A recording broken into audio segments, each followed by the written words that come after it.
In actuality, I noticed that thing, if you want something to be protected, shut the fuck up about it. Shut the fuck up about it. I find that people who need the world's biggest validation, and it depends on the person. Because some people are supposed to be out loud about their plans and the things that they want to do. Some people are absolutely supposed to. Like I am supposed to be. Because if I get pushback, that means I'm on the right path. But see, here's the thing. I've gotten to the point now where I understand that I don't need that validation anymore. I trust my intuition and my instincts enough that I am on the right path. But if you tell people about your plans and they give you pushback and they ask them, well, how are you going to do this? How are you going to do that? That means that you are on the right path. Now, don't be reckless. Do some research. But if they give you pushback based off of their own projections and their limitations and stuff, that means that you are on the right path. It's okay to say, if somebody said, well, how are you going to do this? Like, I understand parents doing that because sometimes they're concerned about their kids. They really want to know how, because I want to make sure you're good. But other people, just tell them, I don't know, but that's what I'm doing. Child, I don't know half the shit I'm doing, but it get done. But there are so many different creative things that I have right sitting on my desk that I'm thinking about doing. It's just the foundation has to be built first, and that includes me creating the content. And then once I create the content, the people come, and then I can put out the product. Because every single thing that I do, people want. People want. Every single thing that I do, every single thing that I wear, people want. I don't have to sell it. I don't have to try to be an influencer. I don't have to push it out. Oh my God, you have to try this thing. It smells so good. Like I don't have to do that like I'm a cook or something. I don't have to act like a daggone. I don't have to act like that in order to get people to buy what I'm not even selling, because I don't sell. I used to try to sell and wonder why. And I'm going to do a class on that. It's going to be free. Because it used to frustrate me when I would try to figure out how to sell. And listening to white men. Because they were the only ones that was really putting out content on how to sell. They really were. I would try to search for literally anybody else. And it was all these dude bros trying to teach how to sell. And I'm like, that feels forced to me. I can't be fake. And then I started to pay attention to conversations I would have with people out and about. How I used to be, because I used to work in retail for a few years. I was an assistant manager in assistant manager in a grocery type store as well as a clothing store. I used to look at how I would sell to people and convince people to buy certain things and even tell them about new items. I never had to push.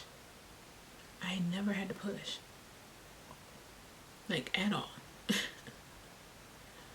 I remember trying to sell these. Well, it was a slow day where I worked. I used to work at the Gap, and this guy came in and was like, my wife. He was a nice older white guy. He was like, hi. He said, my wife told me it's time to get new jeans. He's like, and I love Gap jeans because I've been wearing them for like, I think he said I've had these jeans for 20 years, 10, something like that, 20 years. And he was like, they last so long. He was like, I don't do any like hardcore work or anything in it. I just wear them. And she said, honey, it's time. I was like, that's how you know some good jeans. He was like, really good jeans. So I said, okay. Do you have a, I said, he brought in the jeans he had. I was like, very smart man. No, he had them on. Duh. He's like, these are the jeans that I wear, and I have like 3 pair. I said, okay. I see the jeans. He was like regular straight leg that they had in the 90s or something. I said, okay, now I'm glad you came to me because they've come out with a ridiculous amount of styles.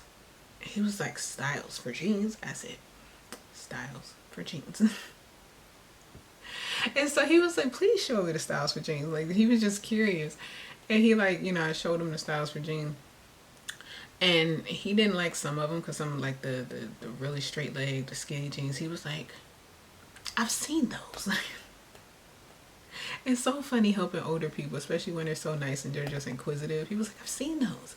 I don't think I would like those. I was like, no, I absolutely get it. I said, truth be told, these are our worst selling jeans because they were. Nobody that came in, no man that came in Gap, most of them were in their 30s and 40s and 50s. Like, they're not buying these jeans.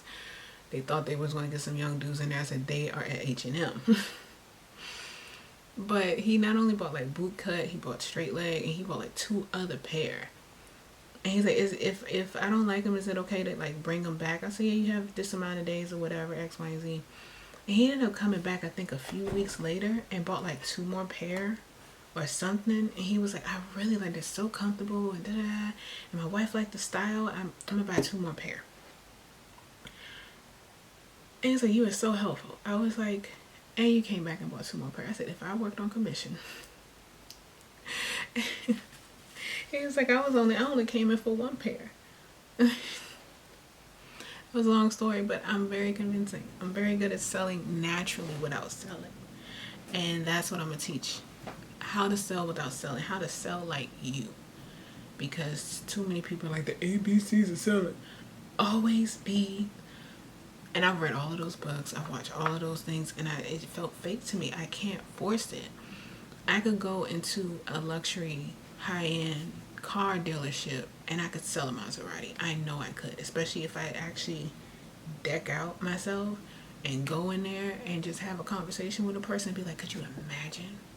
Picture this. Cicely, 1922.